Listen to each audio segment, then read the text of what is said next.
Friends, this morning I was doing some further research. And by further research, I mean I was walking around Walmart doing some shopping while listening to testimony playback on my headphones. And there's something that I noticed. There is a female officer that interviewed Alec at the scene and was asking him what happened. And I'm struck by a couple of things. Number one, he was just like, Paul, he was so wonderful. He was great. No, he said, Paul, he is so wonderful. He is so great. But every time he referred to Maggie, he referred to her in the past tense.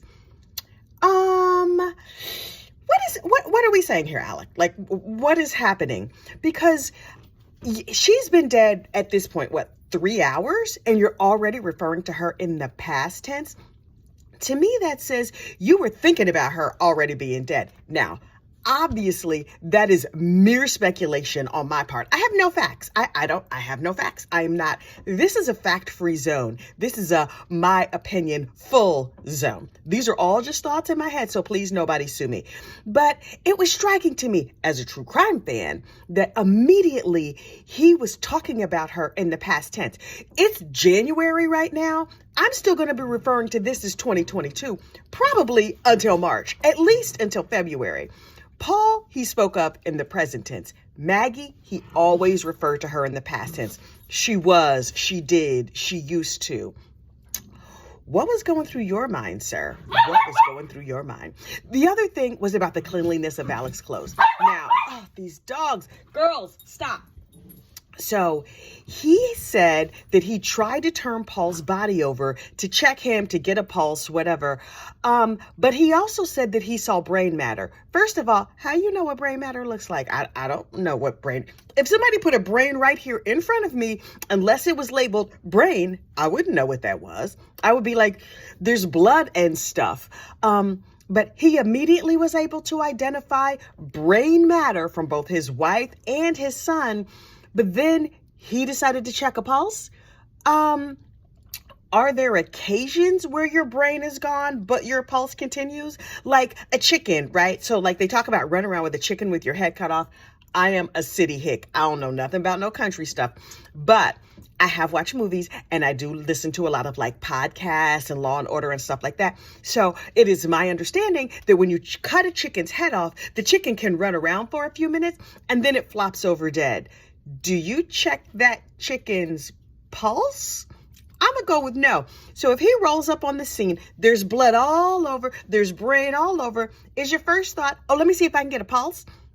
And he checked a pulse, but stayed totally clean. Head to toe, totally clean. You know what I think happened? I think he had on an overcoat, a raincoat, some sort of outer garment.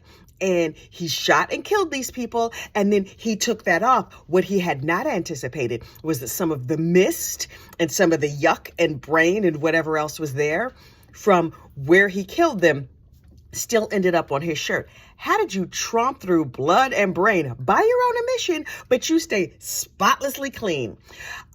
The look on Alex's face when they played back those interrogation tapes, I was like, in my mind, what I think he is thinking, again, mere speculation, I think he was thinking, what did I say? What did I say? Is there anything where they could catch me out? The thing is, we know from John Grisham, there is no such thing as a perfect crime. There are several mistakes that are always made. Referring to Maggie in the past tense, a mistake that was made. Him saying he checked for a pulse and he was so upset and whatever, but he's spotlessly clean.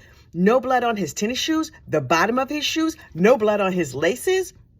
No, friend, no. Now, I do believe that he planned ahead. I do believe that he left at least one gun out there by the kennels and then showed up with a different gun. He was smart in using the two guns. He was smart in taking Maggie's phone and tossing it out. He was not smart when he talked about the fact that he picked up Paul's phone. Do you think anybody would have asked him if he picked up Paul's phone? Yeah, they might have fingerprinted it. But for Alec to have fingerprints on Paul's phone, well, that was his dad. Like, sure, there might be fingerprints. Alec, my man, I think you've messed up badly. And I think you can kind of see it around the edges. The real question for me is, will this be one of those families who is always like, no, no, no, no, no. He never did it. Even after he's convicted, even after he's in jail, even after whatever, they're going to be like, but there was this other evidence that didn't get brought in. Or will Buster and them? Oh, did you know Buster was a junior? I had not realized Buster was a junior. Buster and Alex have the same name. So he's Buster Jr.? Listen, all these nicknames, I can't.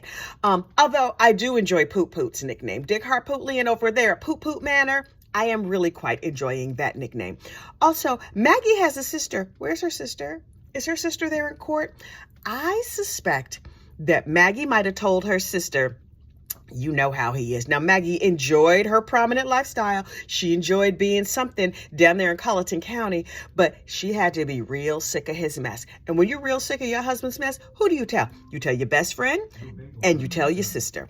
Okay, my bagel timer is done, apparently, according to Alexa. Alexa, stop. So I got to go. I'm making fresh bagels this morning. So I'm going to go enjoy a bagel. You enjoy your day, and I'll talk to you later. Bye.